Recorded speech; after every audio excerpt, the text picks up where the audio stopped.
More and more often, I hear words, mostly coming from abroad, that the situation in the United States is such that we are on the brink of a civil war. Strange, I said to myself, but who is fighting and with whom?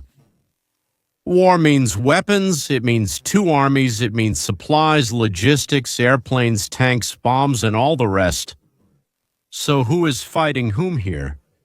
From all these stories, a rather unflattering picture emerges, but still it seemed to me that saying we're on the brink of civil war sounds a bit too strong. And literally just a few hours later, that terrible news came in about the murder of Charlie Kirk.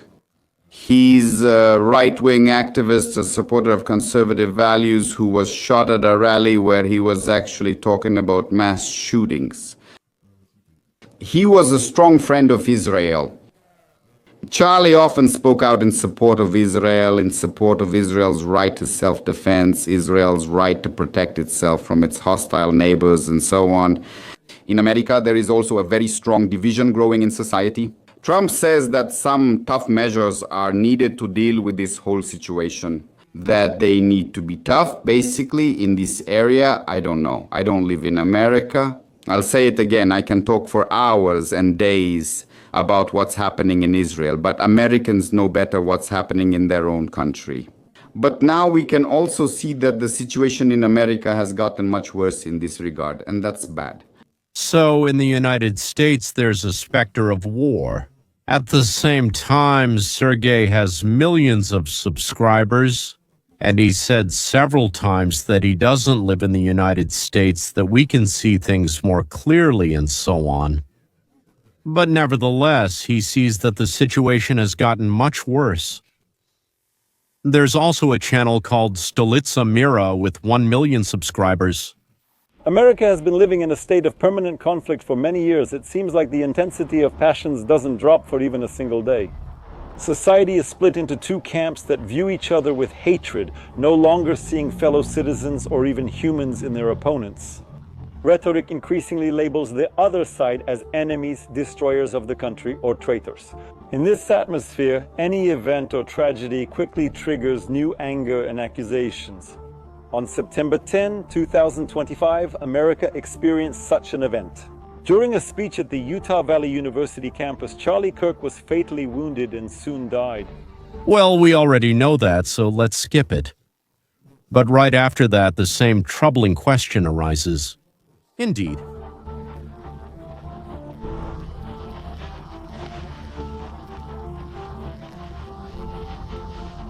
Interesting. Here. The Russian-speaking host should have known that political assassinations have been happening all over the world for at least the last 4,000 to 5,000 years. Why this bombastic phrase? They have long been a part of America's political life. Wasn't it the same in Rome? Yeah, hooray, bad Americans. A plague on both their houses, including the main one and the Russian dacha. And here, I want to make a very important digression. Reading the news and following social media, watching people's reactions, you might get the impression that it's those damned leftists, Democrats, radicals who are going against Trump, against his supporters, and trying to destroy them all. In reality, this opinion is mistaken. This opinion is mistaken. Okay, let's see. 90 false charges were brought against Trump in court. 90 false charges in court. In a bogus case, he has to pay $500 million for allegedly advertising a brochure for his house with the wrong price. Now this case is, of course, in the Supreme and various other courts, and of course it will be overturned. In another bogus case, he has to pay more than $80 million to a journalist he allegedly raped. That case is also, so to speak, in the appellate courts and so on.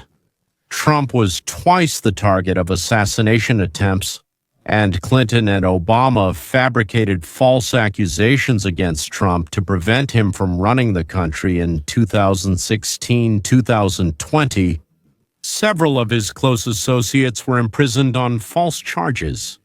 We have now obtained documents about the intelligence agency's conspiracy against Trump. Tens of thousands of bloggers were removed from social networks for supporting Trump, including me many times. They stopped, deleted, I had to redo everything, and people couldn't subscribe. What were they even doing? Thousands of nonprofit organizations stopped their activities. They weren't registered. If they supported Trump, professors were fired from their jobs, and students who campaigned for or simply supported Trump were expelled from their studies. Now, please explain to us why everything I just said is actually not true. Because even Democratic politicians are also attacked. For example, just in the last 3 years. At the end of 2022, there was an attack with the aim of kidnapping Nancy Pelosi, the Speaker of the United States House of Representatives, essentially the third most important person in the country. Sweetheart, dear, charming, adorable, etc., you didn't watch the whole story. Here is the person who was in the house, whose name I can't remember right now, who had a conflict with Nancy Pelosi's husband. According to the first reports we received, he was led into the house by Pelosi's husband himself. Naturally, the house of the third person in the line of succession, the third person after the president and vice president, the third person is the Speaker of our Congress. If they die, she or the person who holds that position becomes president. The house of this third person is protected in the United States, no matter what you've been told. That's why it was strange to read that the intruder broke in through the back door. At first they said he was at home, they had an argument, and he grabbed a hammer. Then they started saying that he broke into the house through the back door. Actually, there was serious suspicion that this was Pelosi's husband's lover, but again, let's not go down that road, right? So he supposedly broke in through the back door. There is security everywhere. And he was looking for Nancy Pelosi all over the house, everywhere. He found her husband and hit him on the head with a hammer. So he is either crazy or someone close to Pelosi's husband, who over time... During her work in Congress, her husband, yes, made $1 billion and lived, well, in a completely unguarded house. Absolutely, according to Pelosi herself, and all the Pelosis, the house wasn't guarded at all. People could walk in and take what they wanted. Really, it's like a person with a sniper rifle shooting from the roof. Yeah, it's the same story on both sides. And this one, the guy with the hammer. For example, when Nancy Pelosi is there, there's security, but when she's not, supposedly there's no security. Yeah, how did he not realize that if there's no security, then Pelosi isn't there? So it's a strange story, right? Or maybe he just didn't think about the security, about the fact that if there's no security, then Pelosi isn't there either. Well, such a fool. In June 2025, Mark Hortman and Melissa Hortman were killed. By the way, that's the Minnesota House Speaker. That means, well, the second or third most important person at the state level. And they were killed right in their own home. yes, indeed, a man broke into their house and shot them both. When he was caught, he said he didn't like them, He stated what they promoted or expressed. It's important to understand this. Why? I'm saying that this is a very dangerous trend because on both sides, people have become so radicalized that they take up arms to kill those they disagree with. Because hatred is pouring in from all sides. Look at this shot. It's the left against the right, not the right against the left. It's all either Antifa, supposedly anti-fascists, but actually fascists. And Black Lives Matter. Well, I mean, Black Lives Matter, but in reality, they've destroyed hundreds, thousands of black businesses, and white ones too, and they've killed black police officers. Black police lives don't matter. In the last 3 years, Bontiugans and the combat squads of the United States Democratic Party have killed 194 police officers, some of them black. Black lives matter. Black lives matter. Black lives are very important. You can't just say that it's the Democrats who are bad, or the leftists who are bad, or the Republicans who are bad. Why can't you say that? Cities are burning, people are dying all the time, constantly because of the unchecked hatred and envy of one side toward the other. Well, just ask yourselves, which country, which one is envious? These people who are looting stores, do they work, pay taxes, participate in the social and political life of the country, debate about freedom, about market relations? Or do they belong to those who receive benefits from the state because they are single mothers of 5 children from different fathers? Or maybe they were in prison, just got out, and if no one hires them, just got out, literally just got out.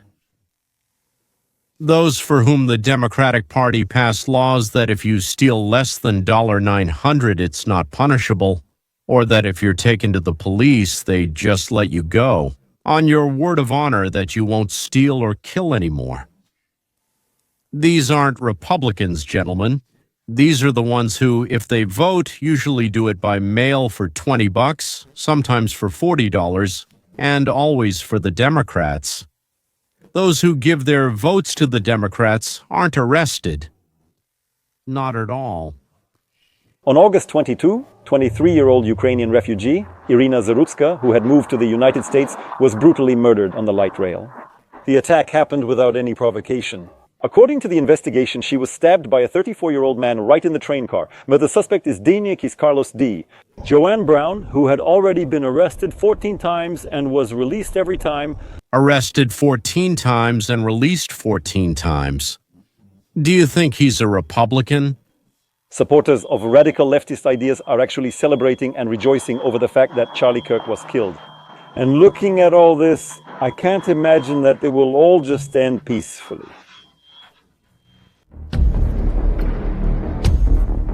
Now the question is a new civil war possible in the United States?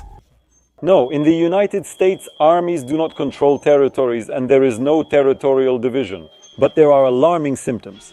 Political violence has already come to be seen as part of the game. Formally, no, but actually, yes. Well, that's really like reading tea leaves. How can it be no but yes? So is it no or is it yes? If not, why discuss it? And if it's yes, then give examples from the past. Show what led to civil wars. What does it take for that to happen? The United States today is different from during Carter's era, such as when he fought Reagan or battled communist agents in America. How are they similar and how are they different from the times when wars didn't happen? But the most important thing is that they're not talking about riots, but about war. Who will be fighting in the United States and against whom? And here's this video from SBTV. I don't even know what that is. Alpha Radio, as they call themselves, has 1.5 million subscribers. I'd like to immerse myself in the sweet world of Western democracy. That's how I'd announce it. No, they're Western democracy. How can you embrace something that isn't real? It turns out, as the great Raevskaya once said, you say the word ass doesn't exist, but here it is. It exists. Same story. And here. He's unsure about a peaceful election outcome in the United States. Why are these statements being made? And again, some analysts are already saying that the United States is on the verge of a civil war. Is that true? And again, without any external, let's say, puppet masters. Could this happen? That's the question. The United States of America is the country that everyone today is used to blaming for their troubles and the one everyone is watching. But it turns out that in this temple of democracy, as they consider and call themselves, things are actually very, very complicated with this democracy. Talks about a civil war in the United States have been ongoing for a long time, and we've seen them resurface. Civil war in the United States? What is it? Because without a precise definition, it's unclear what these and other commentators mean. A civil war is an armed internal conflict within a country between large groups. Whose citizens? The goal. Sometimes the goal is to seize power, sometimes it's to change the political system or regime. It could be the separation of a region. The involvement of regular, what you call military troops is required. Regular military forces, I mean. And mass mobilization of the population usually happens along with mass displacement of residents. The Civil War began when a region wanted to leave the Union. Poverty. A lack of food and necessities can lead to the gallows, to Razin, to Pugachev, to Spartacus's slave uprising, but not to a civil war. During Spartacus's time, half of Rome's army didn't march against the other half, and citizens didn't take Spartacus's side. That was a slave rebellion. Racial differences and the problem in the United States cannot lead to a civil war.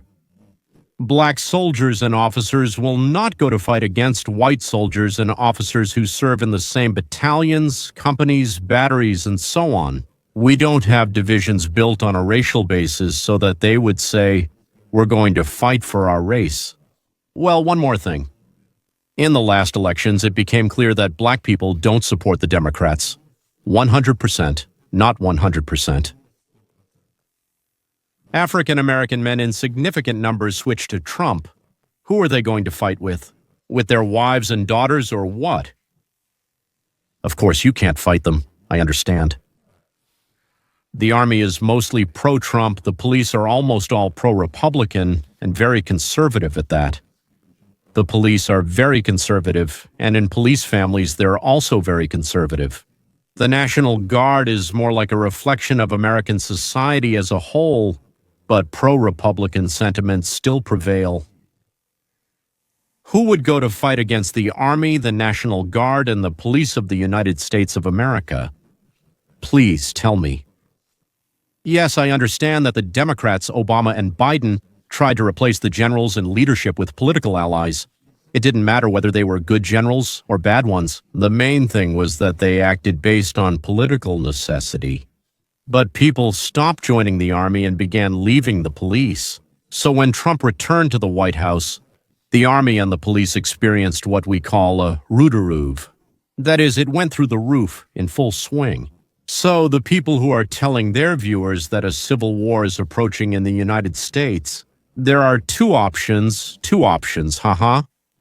The first option is that they don't understand the situation in the United States. Yes, and then they are they bastards who are lying to you? Yes, they don't know anything themselves, or B or two. They know that nothing like that can happen, but they're lying to you, either to score points with their bosses or to attract your attention with a sensation and make money on Google, Facebook, X, and so on. In other words, they don't care that they're creating a false picture for you. So bastards again? That's right, there are bastards over there and there are bastards here. Sorry, bitches, if I offended you by saying they're your children. Gentlemen, the United States is not on the brink of civil war. In 44. Oh, I'm afraid I'll lie now. Before our era, Julius Caesar was killed. I think it was 44 that somehow stuck in my memory, yeah. They were afraid he'd become emperor, but by killing him, they ended the republic. 1914, Austria. That's the Archduke, meaning, well, the one who was supposed to be the heir, so to speak, to the Austro-Hungarian crown. 1948, India, Mahatma Gandhi. 1881, Russia, Alexander II. 1881. I might be mistaken about something. 2007. Pakistan, Benazir Bhutto. She was a former prime minister who ran in the new elections and was killed. 1923. Mexico. Pancho Villa was a kind of folk hero. I don't know how much of a real hero or a man of the people he actually was, but according to legend, he was a folk hero. Everyone died. Who's the killer? Most often, it's men between 20 and 40 years old with signs of psychopathy, schizophrenia, narcissism, and difficulties with adaptation, belonging to a marginal group of society. Well, let's just say a marginal part of society. During heated political debates and conflicts. Yes, just like that. They experience a sense of frustration and a feeling of powerlessness, including sexual impotence. It is projected onto political figures who have become symbols of supposed misfortune and the problems of the individual and society. I tried to recall from memory and tell you what I remembered about this at the time. That is what is happening in the United States in the 20s. I'm sorry if I messed something up there. That is what is happening in the United States in the 21st century happened in Egypt between the Pharaoh and Moise and in Rome. I gave examples in India, Pakistan, Russia, Austria, Hungary, and the United States. Sorry, I forgot America. Martin Luther King and Kennedy, his brother Robert, the younger brother, yes, Lincoln, and in Israel, Rabin.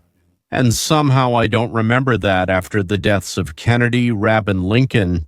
By the way, Lincoln was killed. The national hero caused the deaths of about 720,000 Americans. Deciding not to give in to the Southerners, well, the South, the Southerners, he decided not to give in. Also, the Politburo of the Communist Party of the Soviet Union Central Committee decided not to give it up, like Slovakia, to the Czechs. There were no civil wars after that, not even in Rome.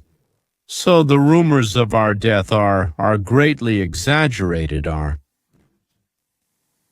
Maybe you'll live to see it, but not anytime soon. Let's begin. I'm wrapping up today's episode of our American saga, Subtitles. Until next time.